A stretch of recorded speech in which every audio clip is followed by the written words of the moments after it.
Welcome back to another video. In this video, we are going to talk about how to calculate your monthly mortgage payment. Alrighty.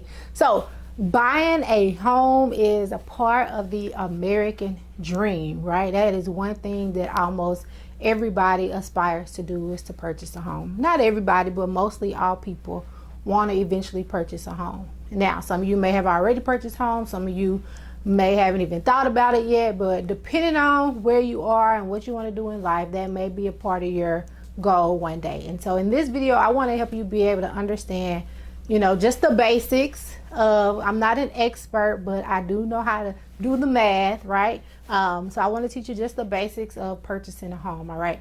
So first, we're just going to start off with some basic terms. And the first term is mortgage. So mortgage is something you hear when you hear about owning a home. And that's basically a long-term installment loan. So we've been talking about installment loans, which means you make regular payments over a certain period of time. So this one is a long-term installment loan because they're typically 30 years for the purpose of buying a home, and for which the property is pledged as security for payment. So what that means is if you stop paying on that loan, then that loan can be taken by the institution that owns the debt. Okay.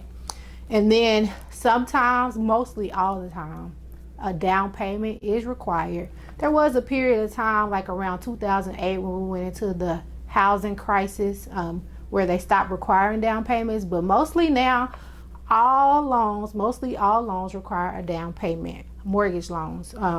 And so the down payment is the portion of the sale price of the home that the buyer initially pays to the seller. So it's what you have to pay up front to the institution that's loaning you the money. So there are different types of loans, and the different types of loans usually require different down payments. Now the down payment is usually a percentage. So you have what's called conventional loans. Conventional loans usually require a 20% down payment. You have what's called FHA loans. They usually require like a 3.5% down payment. But you also have other types of loans. Those are two of the most well-known types of loans. And so it just depends on the financial institution and how much they are requiring you to pay down. But it's typically a percentage of the sale price. So now the mortgage will be determined by taking the sale price minus the down payment. All right. So they take that down payment off of the price of the home, and then whatever is remaining, that's how much you are getting a loan for. So that is your mortgage. So now you also need to know there's also two types of interest rates. You have what's called a fixed rate mortgage, and that's basically where your interest stays the same throughout the whole period of the loan. And then you also have an adjustable rate mortgage, or also called a variable rate mortgage. That means that the interest rate can change, and it changes depending on the market. And when that interest rate changes, so does your mortgage payment changes. So it could go up or it can go down, which means your mortgage payment can change at any time. And so that's a lot of that had to do with the mortgage crisis that happened back in 2008. Interest rates went up, which made people's mortgages go up, which means people couldn't afford their mortgages. So it's safe to get a fixed rate mortgage because you know what your mortgage will be every month throughout your mortgage loan payment will be every month throughout the whole duration of the loan. All right. So you just have to analyze the situation and see what works best for you. I'm not a risky person, so me personally, I prefer a fixed rate mortgage. I prefer no mortgage, but if I have to choose, it would be a fixed rate mortgage. All right. Then you have closing costs. Now, closing costs is usually a certain percentage of the loan amount. This is what's required. The financier, the person that's financing the loan, will require you to pay certain costs, fees up front when you close on the home. So closing is a popular term that you hear. That's the day when you actually sign the papers to buy your home. So closing costs is usually a percentage of the amount of the loan, and sometimes it's described in points. So you may hear one closing point, 1 point, which means 1% of the loan. Alrighty. And then you also have another term is escrow account. So most loans require, or most financial institutions require, that you have an escrow account. And the escrow account is the money that you have to pay for taxes for your home and for insurance for your home. So this is a way that they guarantee that you pay your taxes each month and that you pay your insurance or each year, because those are usually annual payments. But what they do is they collect it each month and it goes into an account, and then when the year ends and it's time to pay it, they send that money directly to those companies, the insurance company and the county for the taxes. All right, so that's your escrow account. So you have to remember, when we calculate these mortgage payments, which we're about to do in a little bit, these are the monthly mortgage payments without the escrow. So you'll have to also add the escrow to actually get the final amount of the mortgage. All right. And so now here comes the math. Here is the formula to calculate the payments each month. So just FYI, there are formulas or calculators online that actually calculate the mortgage payments for you, but it is my goal to teach you how to do it by hand, just in case you ever need to know how to do it by hand. This is the formula that will calculate your monthly payment, okay? This is the same formula that we use because it's an installment loan formula. This is the same one that we use to calculate your monthly car note. It is P times R over N, all over 1 minus 1 plus R over N to the negative NT. This P is still the principal amount of the loan. The R is still the interest rate expressed as a decimal. N is the number of compound periods. So how often are you paying those payments, which is monthly. So N is 12. And also T is the length of time of the loan. So if it's a 30-year loan, then T would be 30. And then sometimes you get offered a 15-year loan. So T would be 15 and so forth. So let's look at an example so we can figure out how we would actually calculate the mortgage. Okay, so here's an example, and we're going to go step by step and calculate all the different parts of it. So the price of a home that we're looking to buy is $195,000. The bank requires a 10% down payment and 2 points at the time of closing. The cost of the home is financed with a 30-year fixed rate mortgage at 7.5%. Okay. So what we want to do is we want to find out the down payment. We want to find the amount of the mortgage. We want to figure out how much must be paid for closing costs. We want to find the monthly payment, and then we want to figure out how much interest will we pay on this home over 30 years. Alrighty. So starting off, the home is $195,000. And the first thing we want to do, A, is we want to figure out what is the required down payment. So the required down payment is 10% of the price of the home. And so we would convert 10% to a decimal, which would move the decimal 2 places. So if it's 10%, here's the decimal, move it 2 times to the left, and that becomes 0.01. So we will multiply 195,000 by 0.10, and we will get 19,500. Okay. So that means if you want a $195,000 loan from this bank that requires a 10% down payment, that means you will have to pay $19,500 up front.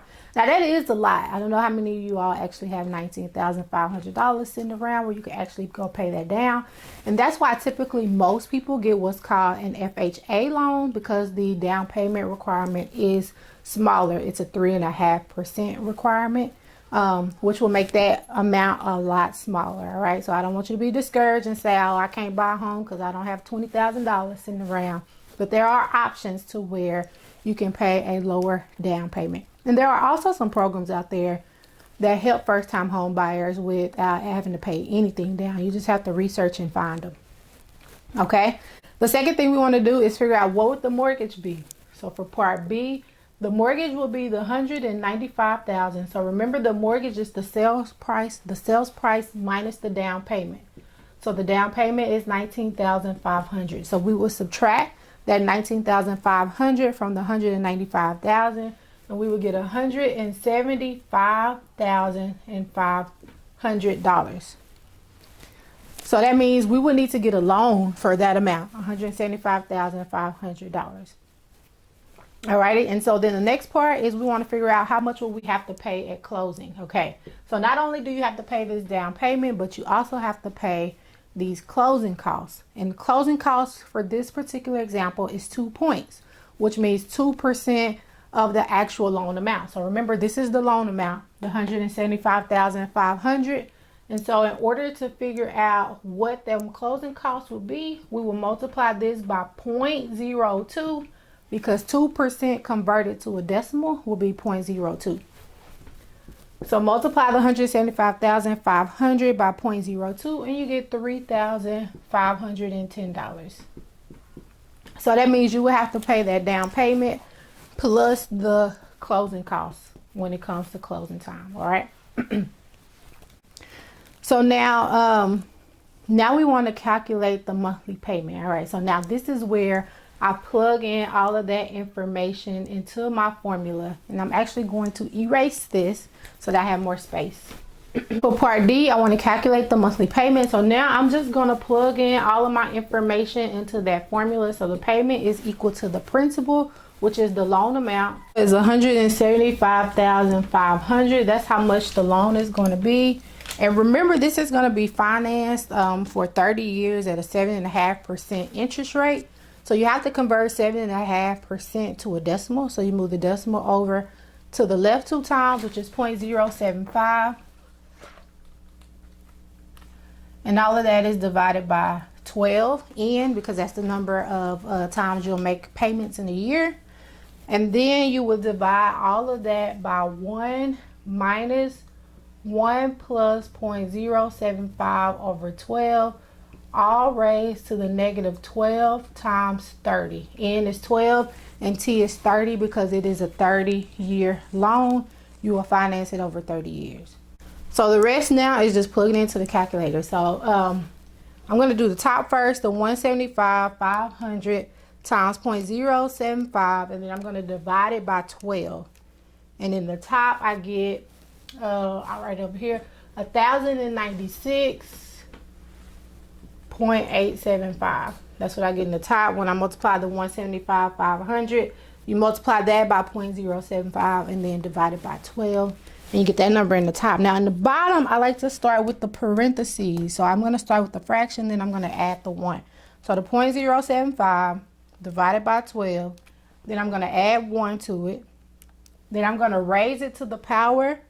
You could go ahead and multiply 12 times 30. That's negative 360. So I'm going to raise it to the power of negative 360. And then I'm going to do 1 minus that answer. And in the bottom, I get 0.893860170. Now I'm writing every decimal place because I don't want to have a rounding error. As soon as you round that number, you get a rounding error. So I'm leaving every decimal place. And if you have a calculator that will allow you to enter it straight without having to write those numbers, I would recommend you do it that way. I could actually do it that way in this calculator, but I want to take it step by step just in case your calculator doesn't have those capabilities. So I will take the numerator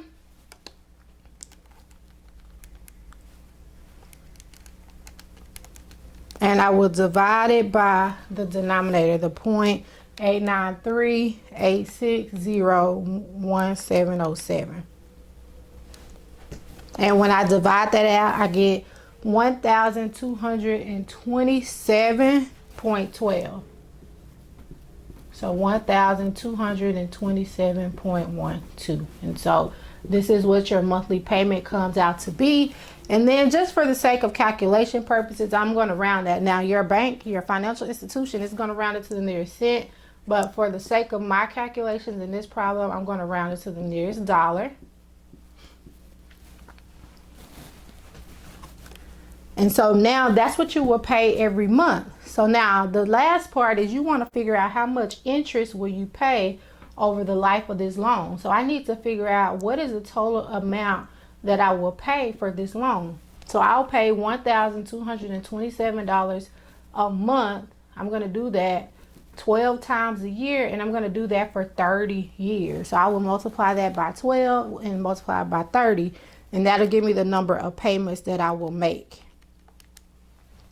And so when I multiply that all out, I get $441,720. That means after 30 years, I will end up paying $441,720.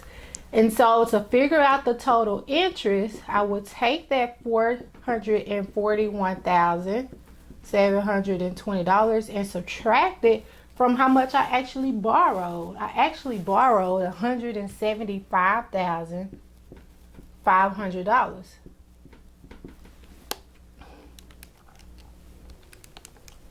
So that means I actually paid at the end of 30 years, I would have actually paid $441,000 for a house that cost $195,000, which means $266,220 of that will be interest. That's how much the bank or the financial institution that financed the loan will make off of me purchasing my home through them. Alrighty. So yeah, that's a lot. What y'all think about that? Put it in the comments below. Let me know, what do you think about borrowing $175,000 but actually paying $441,000 in the end? So this is how you would calculate your mortgage payment. Again, there are mortgage calculators that will do it for you, but the goal in this video was to teach you how to do it by hand. I wanted you to be able to do it by hand, and I also wanted you to understand that you borrow a certain amount but you end up paying back a whole lot more because the loan is longer, 30 years, and the interest rate is a little high as well. 7.5% is kind of on the high side. So if you have any questions or comments, put them below and I will respond to it. And thanks for watching, and I will see you in the next video where I'm going to talk about the difference between a 30-year and a 15-year mortgage.